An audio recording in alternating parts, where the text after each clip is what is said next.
Olá a todos! Estamos aqui de novo com a nossa aula de Teoria Geral do Direito e hoje vamos iniciar um novo capítulo aí da nossa disciplina, um novo capítulo também dentro do Código Civil que diz respeito à disciplina da Teoria Geral dos Negócios Jurídicos. Nesse primeiro momento eu quero que vocês entendam que nós vamos estudar agora como que surgem as relações jurídicas, como que são os fatos e os atos que são importantes dentro da ordem jurídica. De início, é preciso ressaltar que o direito ele se preocupa muito com os acontecimentos, com as relações. Mas não são todos os fatos que têm importância para o direito. Então, a gente tem que reservar quais atos são jurídicos e quais atos ou fatos não são jurídicos. Então, tem acontecimentos que acontecem no plano dos fatos, mas que não gera nenhuma repercussão jurídica. Por exemplo, uma árvore que cai no meio da floresta. O fato da árvore cair no meio da floresta não gera nenhuma repercussão dentro da esfera jurídica de ninguém. Então, dentro dessa perspectiva, não há esse acontecimento, então não há interesse do direito em verificar, por que se originou o fenômeno da queda da árvore, por exemplo. Agora, se é uma árvore e essa árvore cai em cima de um carro, danificando, e verifica-se que essa árvore, que caiu foi em razão da ausência de poda, ou seja, faltou, por exemplo, do poder público fiscalizar e podar a árvore. Aí temos uma importância do direito, para o direito, esse fenômeno. Ou seja, a queda da árvore que danifica um carro gera repercussões na esfera jurídica de pessoas, de sujeitos, e isso, obviamente, traz aí um olhar do direito sobre essa esfera. Então, a gente sabe agora que tem fatos que são importantes para o direito e fatos que não são importantes para o direito. Dentro do que a gente vai estudar aqui, a partir da teoria geral do negócio jurídico, nesse primeiro momento nós vamos estudar os atos e os negócios jurídicos. Toda vez que eu falo de ato e negócio, temos que ter em mente que há a ação do homem, há uma manifestação de vontade para produzir determinado tipo de efeito. Então, dentro do ato e do negócio jurídico, há uma intervenção do homem, é um fato, é uma conduta que é praticada pelo homem e que gera repercussão dentro do ordenamento jurídico. No primeiro ponto, a gente tem um grande gênero que é denominado ato jurídico lato sensu. Em termos conceituais, o ato jurídico lato sensu é aquele que demonstra a manifestação de vontade das partes. E essa manifestação de vontade, ela deve estar em consonância com a lei, com o ordenamento jurídico. Então, nesse plano geral, temos que o ato jurídico é justamente a manifestação de vontade praticada de acordo com a lei, com o ordenamento jurídico. Esse grande gênero, ele resulta em duas espécies distintas, que é o ato jurídico stricto sensu e o negócio jurídico. Cada um tem uma noção distinta. Primeira coisa que eu quero que vocês percebam, no ato jurídico stricto sensu não há autonomia da vontade privada, não há autonomia privada. Aqui há manifestação de vontade, mas a manifestação de vontade ela produz efeitos previstos e impostos pela lei. Já nos negócios jurídicos, há a prevalência da autonomia privada. Aqui, a manifestação das partes, elas produzem efeitos que são por elas desejados e dentro do que o direito permite em termos de limite. Então, ato jurídico stricto sensu, não temos autonomia privada.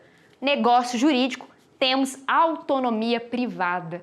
Aqui, as partes podem atuar livremente dentro do que há de limite do direito. É importante destacar aqui um ponto de extrema relevância. Dentro do ato jurídico stricto sensu, o conteúdo e as consequências jurídicas da prática deste ato, eles têm um limite que é imposto pela lei. Aqui não há liberdade das partes.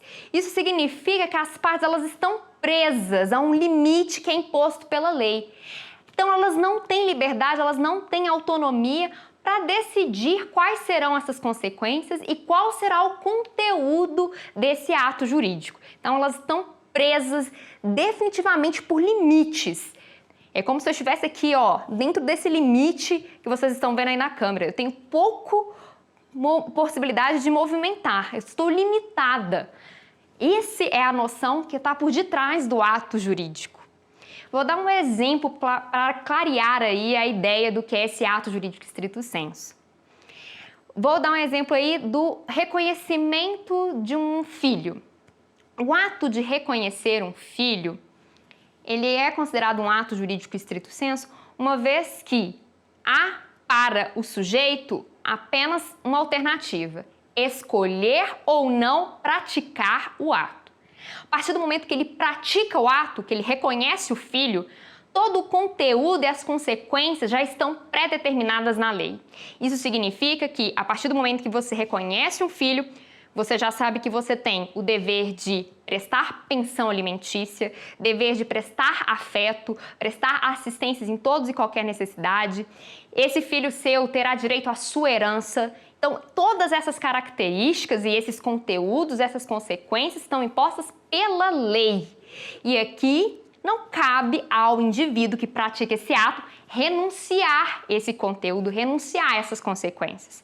Ele não pode fazer isso. Ele não pode querer optar, não vou querer pagar pensão alimentícia para o meu filho. Não vou querer visitar o meu filho. Ou não, meu filho não vai ter direito à minha herança. Nesse caso, não há essa autonomia privada. Ele não pode escolher, então, o conteúdo e as consequências desse ato. Ele só pode escolher se ele vai ou não praticar esse ato. Por outro lado, quando a gente está diante do negócio jurídico, tanto o conteúdo quanto as consequências, elas são desejadas pelas partes, escolhidas pela parte, dentro daquilo que o direito determina e possibilita de limite. Isso significa que as partes ela têm liberdade maior, né, dentro do que a lei permite. Ela tem, então, maior possibilidade de discutir e decidir quais serão o conteúdo e as consequências do seu ato. Vou dar um exemplo aí também para ficar mais claro para os senhores. Caso de um contrato de um compra e venda de um imóvel. O conteúdo, o imóvel, as partes podem deliberar da forma como elas quiserem. Elas podem escolher aonde que esse imóvel vai estar localizado, o tamanho desse imóvel, o bairro, a cidade. Tudo isso as partes podem deliberar. As partes também podem deliberar como que será a forma de pagamento, quando que a pessoa que comprou irá ingressar na posse desse bem. Tudo isso é discutido. Porém, a lei determina certos limites. Por exemplo, quando estamos diante de uma compra e venda de um imóvel acima de 30 salários mínimos, a lei exige uma forma específica, que é o quê? Mediante escritura pública.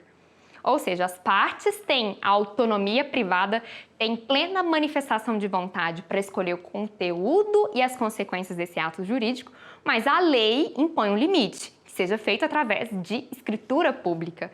Essa é a principal distinção entre ato jurídico estrito sensu e negócio jurídico.